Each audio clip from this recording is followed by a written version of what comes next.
Welcome to Let's Get Distracted, episode 24. Tonight we'll explore what is mind, what is consciousness. But first, I'm Michelle Burke, coming to you live from Annapolis, Maryland.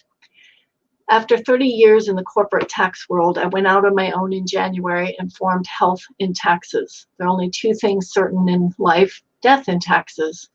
I'm here to help you improve both your business health and your personal health and wellness. I come to you live every Sunday night and usually bring a guest to talk about something in line with health and wellness, to educate you a little bit more, to keep you away from whatever's going on the television right now. So hopefully the purpose of this is to help educate people and keep them learning in this time of COVID. Tonight, I have a really, really special guest, Dr. Anoop Kumar. Welcome, Dr. Kumar. Hi, Michelle. Thanks for having me. Absolutely. So Dr. Anoop Kumar is a mind-body strategist and physician who's board certified in emergency medicine and holds a master's degree in management. As a child, he was exposed to the ancient Indian philosophy of non-duality, which he used to experiment with life and see the world anew.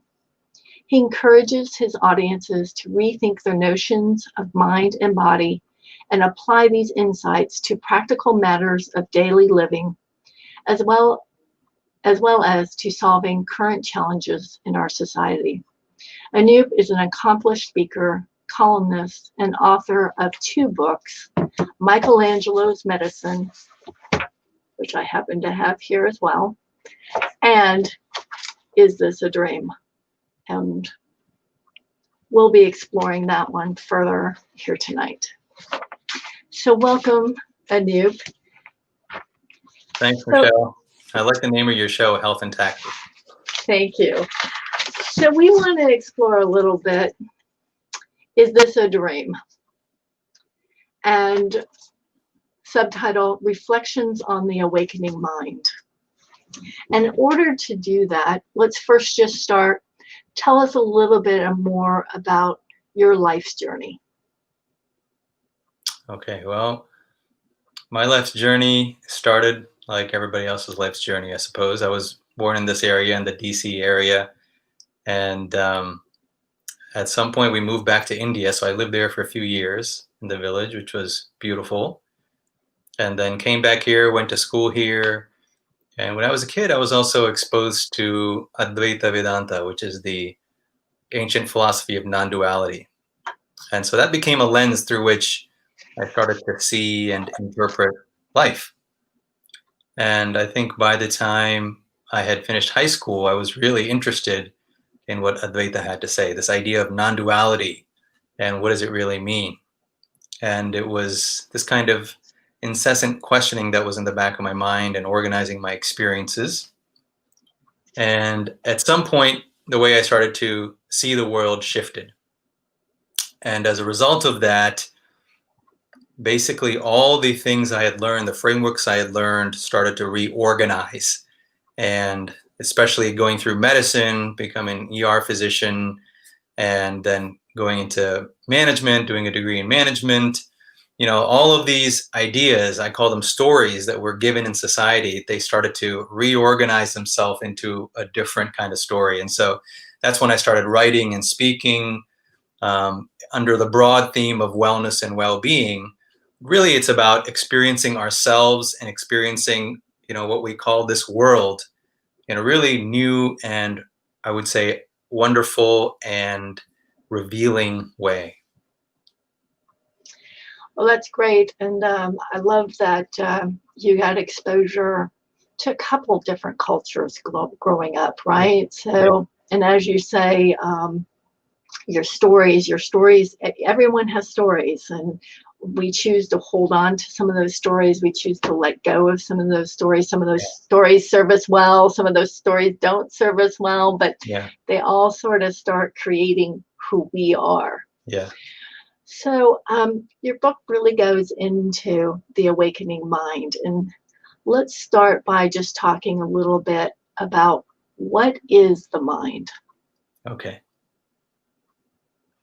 It's hard to talk a little bit about what is the mind. I'm going to talk a lot bit about it.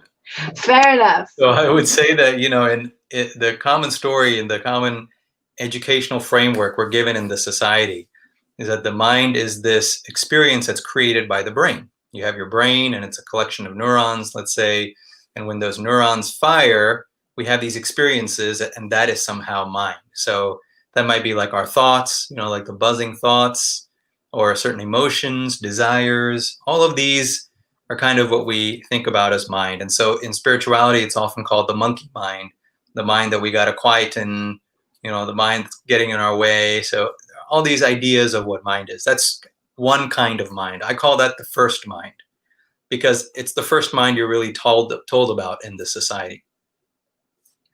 Then what can happen through investigating this mind, through investigating how thoughts arise, how emotions arise, how they subside, and through different techniques, as one introspects, looks within into this, what we call mind, into the subjective experience, this mind can reconfigure itself.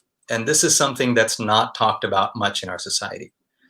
And in a second mind configuration, this kind of wall, or this difference between what we call mental experience and physical experience, right? What we experience as an inner world and an outer world, this dichotomy disappears. And that inner outer space gets integrated. And what we see is, as the second mind, in fact, all experiences are mind. So what we thought of as, for example, the screen that we're looking at, which we thought was this external object of matter that was out there and has nothing to do with my mind. In fact, it's re-seen itself as an appearance of the mind, just as if you think about the last dream, right? Like when we were in the last dream, all the objects were undoubtedly physical, as long as the mind was configured in a particular way. But when we reconfigure it, which is what we call waking up from the dream, then all the things that were undoubtedly physical are now undoubtedly mental. And so that same phenomenon can happen in this waking state, what we call the waking state of consciousness. So there's two ways to think about mind. The first mind, which is the standard cultural and scientific model produced by the brain, which is located in the head, which we have to calm down and still, and all of these ideas. And then the second mind, in which all appearances, including that of physicality and matter, are mind. So that's a lot to take in. We definitely all learn that mind is something, and maybe we learn it resides in the brain. Maybe we learn it resides in our physical body. But that's definitely that first mind. Yeah. Is something that we've all learned and grown to associate with. So, and if any of our listeners out there have questions, please feel free to comment and ask your question, and we're happy to address them in the program. But so then let's talk a little bit more. Tell us what is consciousness? Right. So let's look at a couple of views of consciousness too.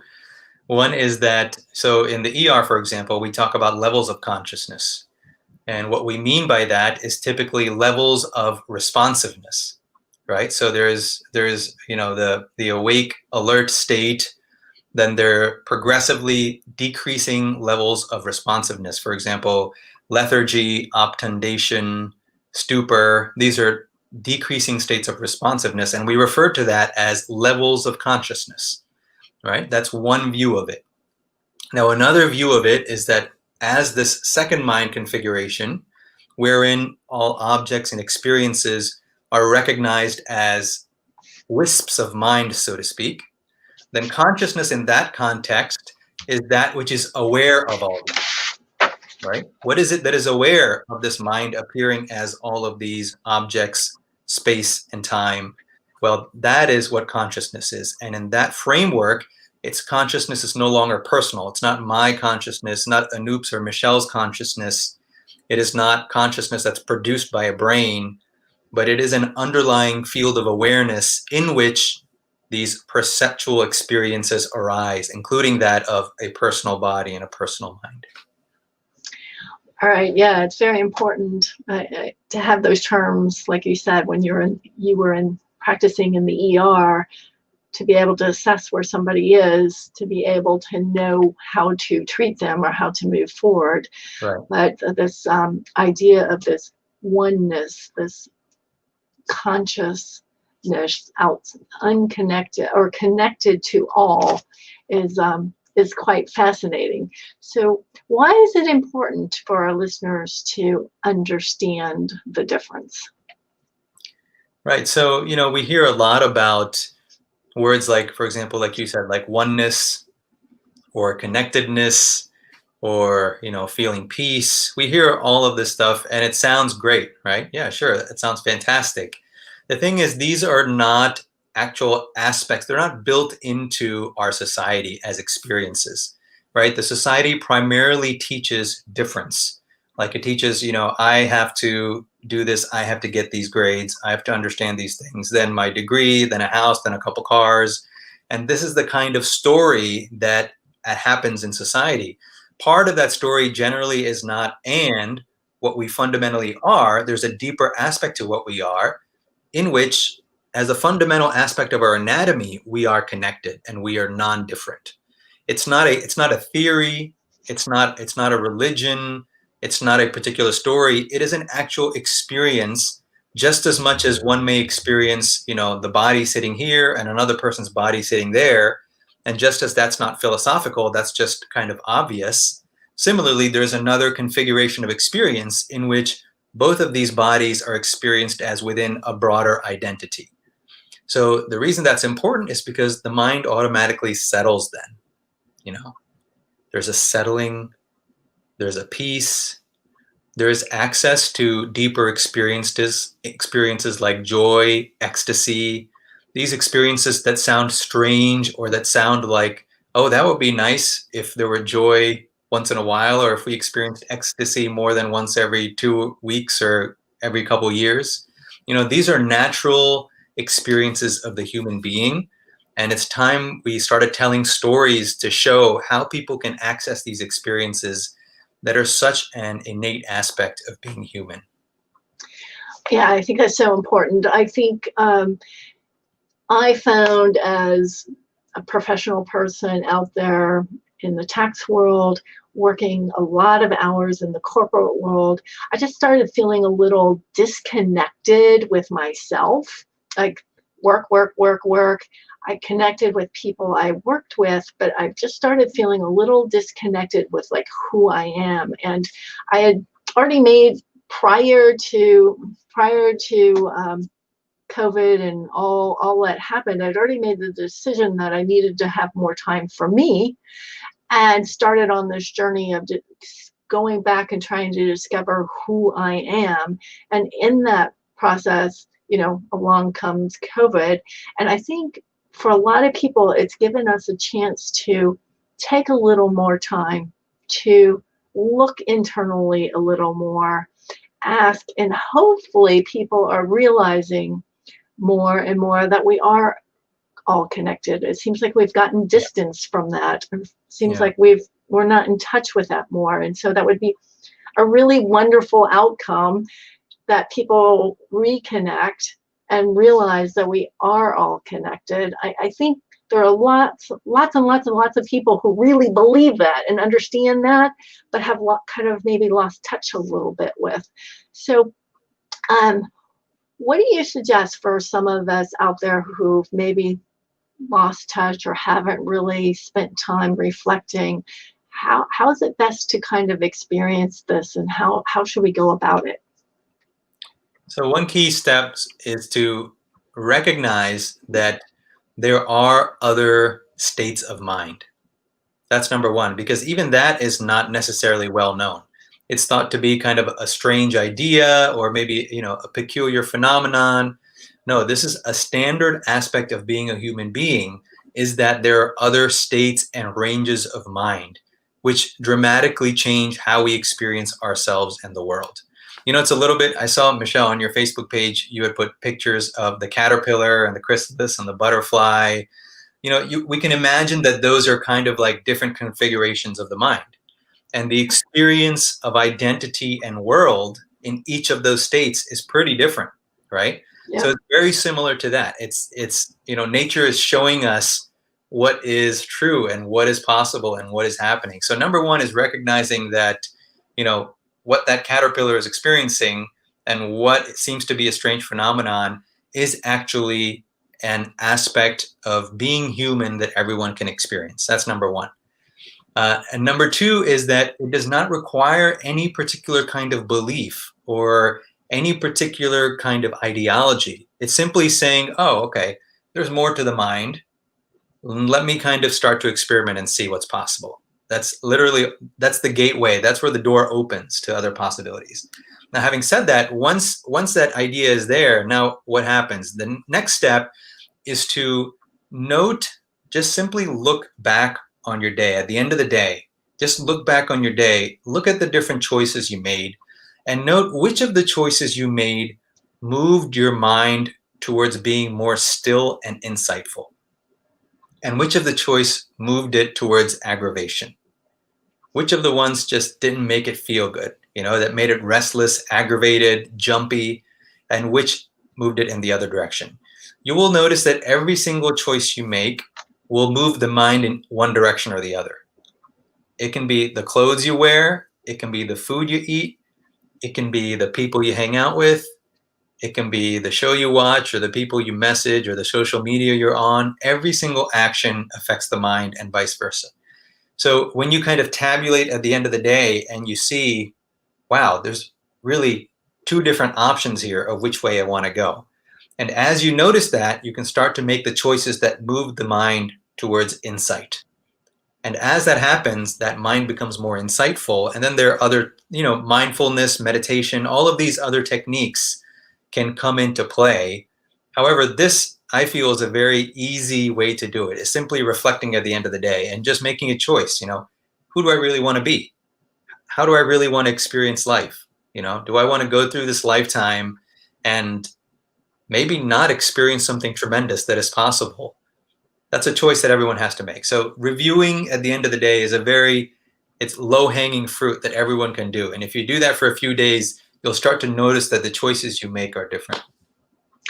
I think that's a fantastic thing to think about. Everybody can simply take a few minutes, making it a practice at night to just think about what choices they make, how did they impact me, and that they were choices, right? Not everything's just happening to you. Right. It is a choice, and you can keep leaning if you're unhappy with things that are happening to you. Put yourself on a different path, step a different direction, and the fact that it is a choice. And also what you started with recognizing, that there are different states of the mind, there are different minds, being open to that and realizing it's just growing your awareness of what that is. And it's not necessarily something crazy. It is something to just, if we understand it and know it, then we can accept it and learn more about it. I think that's fantastic advice as well. Yeah, it's really this idea of independence and creative exploration. I mean, it's really a fun kind of process where a lot of things that we thought are not possible, a lot of things that we thought are just stories, might actually be realities. Wow, let me find out. And the great thing about it is you don't have to buy anything, you don't have to go anywhere. You you can do it wherever you are. You can start this internal exploration. So Sandra is out there listening, and she's saying we've given her some ideas for her journaling tonight. So good, Sandra. Keep up that practice. I know she's a friend of mine, and we've been talking about, starting our days with gratitude and just what are we grateful for today? Instead of just that one little thing, what am I grateful today, can start your day off on a different path even. So it really is. Gratitude is, when we talk about gratitude, it's there's a mechanism to gratitude. There's an actual function to gratitude. It's not just, as you know, it's not just something that sounds nice, but in order to feel gratitude, the mind has to open and the heart has to open. And that it's literally like closed doors versus open doors. When doors are open, things can pass through, right? So when one feels gratitude, the mind opens, the heart opens, and now new experiences can come through that would not otherwise be there, as well as old experiences that need to be released can be released. So it's a very functional process. That's gratitude. It's not just something that sounds nice. It has real weight behind it. It works. I love that. You're allowing an opening for the new path or for the new ways. Yeah. And I'm totally guilty of spending 30 years in the corporate world and I was me, but just like I said, just kind of losing touch. And all I had to do is make probably some simple tweaks in there during my day, but for some reason, the path wasn't there. So I love getting out here and being able to educate people that, hey, if you're feeling like you're in that rat race, moving too fast, just take a few minutes at the beginning or the end of your day to think about what you have control of and what choices you can be making. I think that's fantastic. So tell me a little bit more about some of the misconceptions people have about consciousness or conscious. Okay. Well, the main one is that consciousness is only produced by the brain. That may be the most common misconception. And really, we're getting into definitions. How are we defining consciousness? If you define consciousness as strictly responsiveness, then in some ways it can be isolated or restricted with the brain. My definition of consciousness is not simply responsiveness. Even without interfacing, without responding to the world, consciousness can exist. Even without having to recognize something or do something, consciousness is still there. There's a difference between being conscious of something, like now you're conscious of my hand, right? Or you may be conscious of the screen. So where it can be conscious of things, and being conscious of something is different than consciousness itself. So consciousness can project its attention and be aware of things, but it doesn't have to project, right? It can simply be. And that simply being is a much vaster field of consciousness. And in that sense, the misconception is that that particular responsiveness alone is consciousness, but in fact, consciousness is much broader than that. The other one is that consciousness is somehow opposed to or different from what we call matter, right? Like the brain is made of matter, we would say. Or let's take something that really sounds like matter. Let's say a brick. A brick seems like it's really just matter. There's nothing there. It's matter, right? But another view of consciousness as a second mind configuration is that, just as, think back to the dream, the brick in the dream, what is it made out of? Well, when you're in the dream configuration, the brick is made of matter. If you have dream scientists doing a dream experiment in your dream, the dream brick will be found to be made of dream atoms and dream subatomic particles, right? And then we'll do some kind of fancy investigations and start to figure out, wait a second, these particles are made of fields that seem to be expanding throughout space. I don't know, it doesn't make sense. We're trying to figure it out. Why? Because it's that transition zone of the mind. When that mind wakes up to that second mind configuration, we will see that, oh, that which we thought was matter was in fact consciousness being aware of itself in the form of a brick. So those are two common misconceptions, that consciousness is localized to the brain and dependent on the brain, and that consciousness is somehow opposed to matter. It's not opposed to matter. Matter is itself an appearance of consciousness. Yeah, I think that I definitely think a lot of people want to limit consciousness to the brain, or to a point. So I think that's really important. On a little bit different topic, but I think it's kind of important right now, where there's, especially in our country here, there's a lot of dividedness, or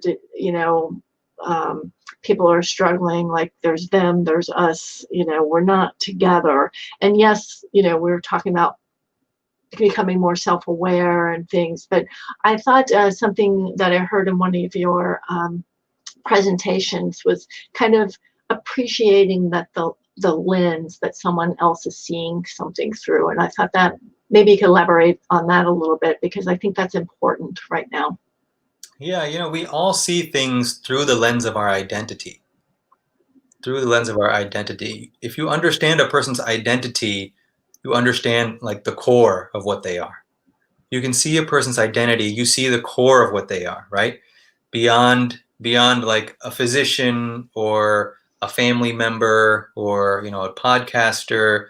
There are many of these identities, but what is most central to them, right? What does this person identify as? This is really understanding the person. And the only way we can do that is when we become aware of our own identity, right? The extent to which I can understand someone else is the extent to which I've already understood myself. And the extent to which I don't get somebody else is a reflection that I don't get myself, because it is this identity that is reflected and appreciated in another person.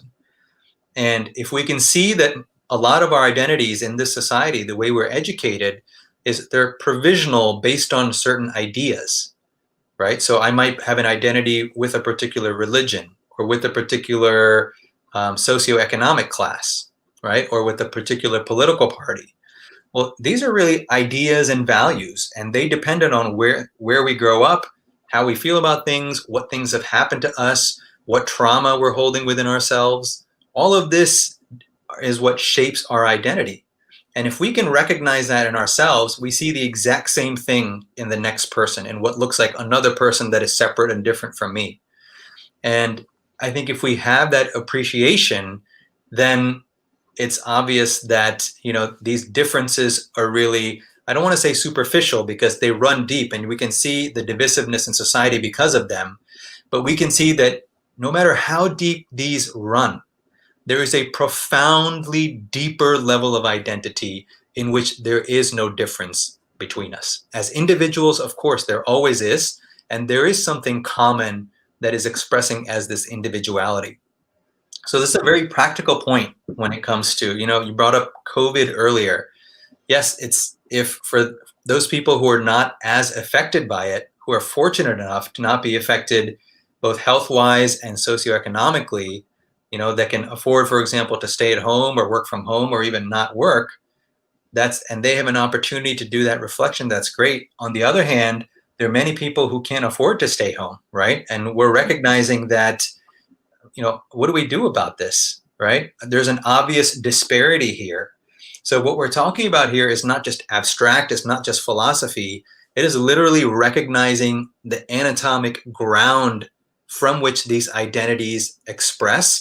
And those do have implications for society, for policy, for the way we interface with each other. So it's a very practical vision and experience as well.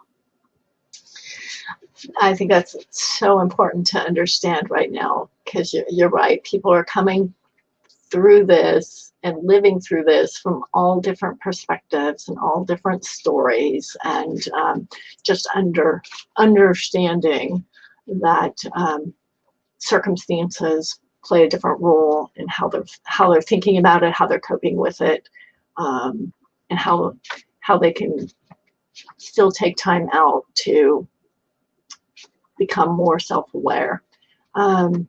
So I want to say, in reading this book, I just wanted to let the audience know, you break it down, you make it very simple, very short chapters, very complex ideas, but you make it simple, you keep it simple, you have a lot of cute questions and answers after each little chapter, which I thought was helpful, because I was thinking that, how does that play? So I definitely want to encourage folks to take a look at the book. And so tell us, Anoop, if people want to continue learning, if they want to get your book, or if they want to reach out to you directly, what is the best way to contact you?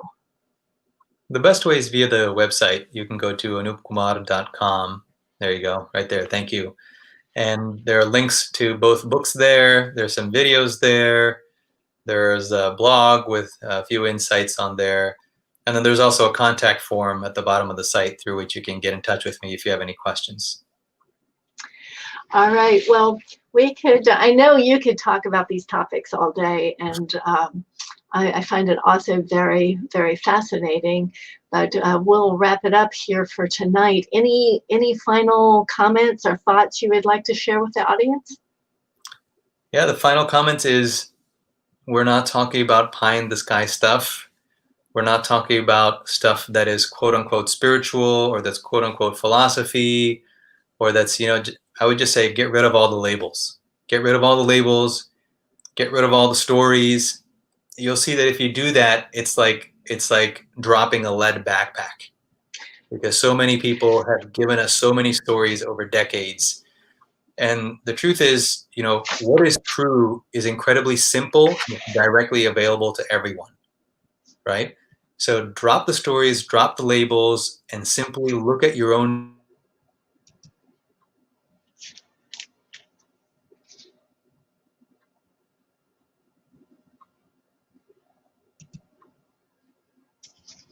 I think you've frozen there, Anoop.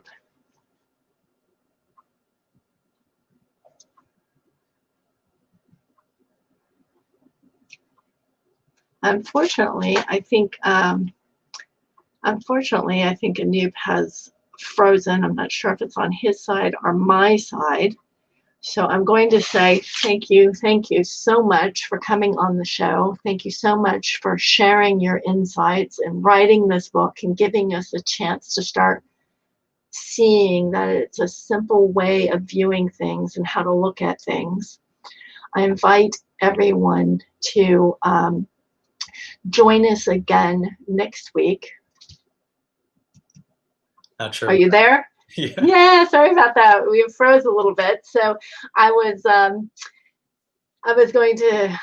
just saying to you've made this idea of just keep it simple, open your mind, allow yourself to push away things you've heard, and just learn. Be open to learning, and as you expand your mind, you will find really great things that you can connect with.